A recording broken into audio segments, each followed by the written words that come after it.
This is the introduction to the law of sines. We're going to use a law of sines to find side lengths and angle measures of a triangle. Here are the formulas for the law of sines. We use the law of sines first for when we have an angle side angle or an angle angle side.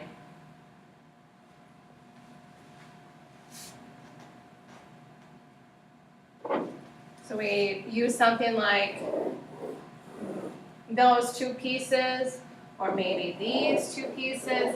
And what you're going to do is you're going to do some cross multiplication and solve for your unknown piece.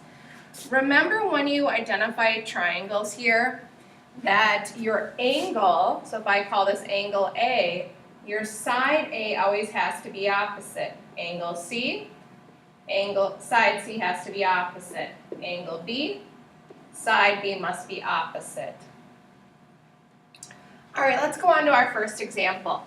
What we are giving you today is 3 pieces of the triangle. We want you to find the other 3 pieces. So we're giving you angle A, which is 40 degrees. We're giving you angle C, which is 49 degrees. And then a side. So let's identify the 3 sides. So angle A, side A is opposite. Side B is unknown.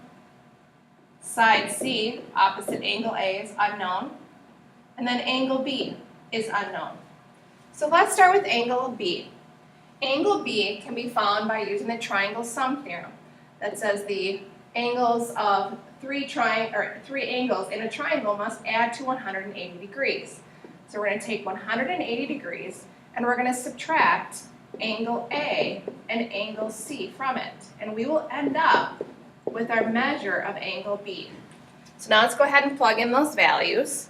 So 180 degrees minus 40 degrees minus 49 degrees. 2, you want to make sure your calculator is out on your desk and that you are in the correct mode for this is in degrees. This entire lesson will be in degree mode. So your angle for angle B is 91 degrees. So I think it's always not a bad idea then to come over to your picture and label that angle. All right, now we're going to go ahead and use the law of sines. So we're going to just choose one of the sides to start with. So I'm going to start with side C. So I have side C and angle C.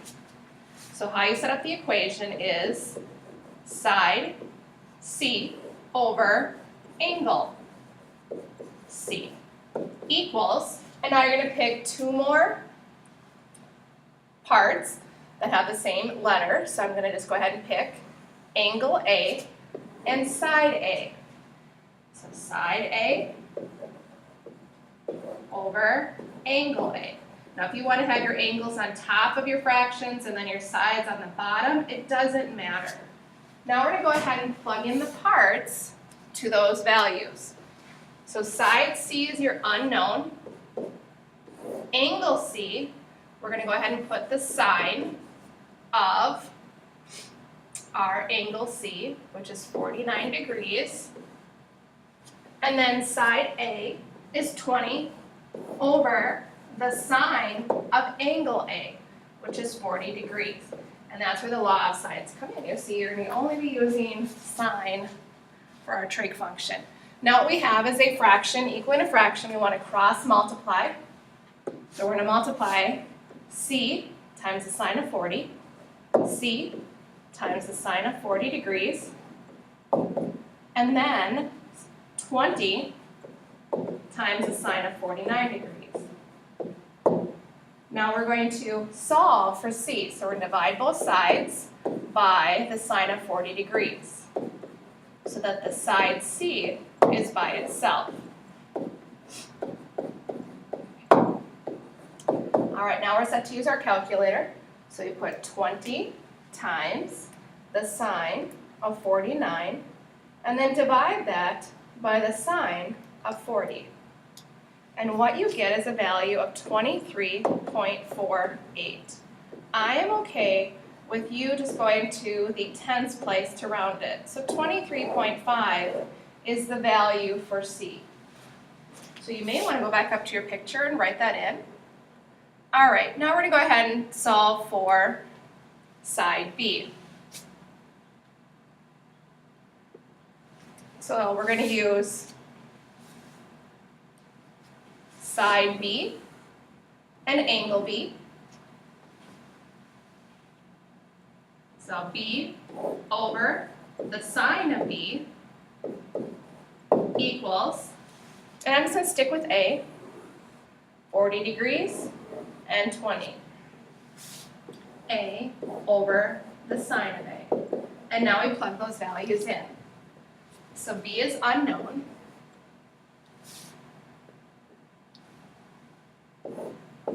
The sine, our angle measure for B is 91 degrees. A is 20, and angle A is 40 degrees. So again, we're going to cross multiply and solve for B. So B times the sine of 40 degrees equals 20 times the sine of 91 degrees. Now we'll solve for B. So we're going to divide both sides by the sine of 40 degrees.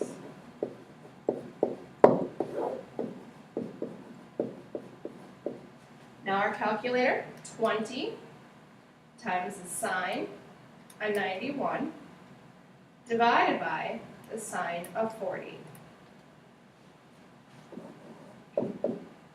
And we get 31.1 is our value for B. Let's go on to a second example. Here is our triangle ABC, and we give you angle A to be 32 degrees, side AB to be 8, so I'm just going to let that be C, and then BC to be 5, that's side A.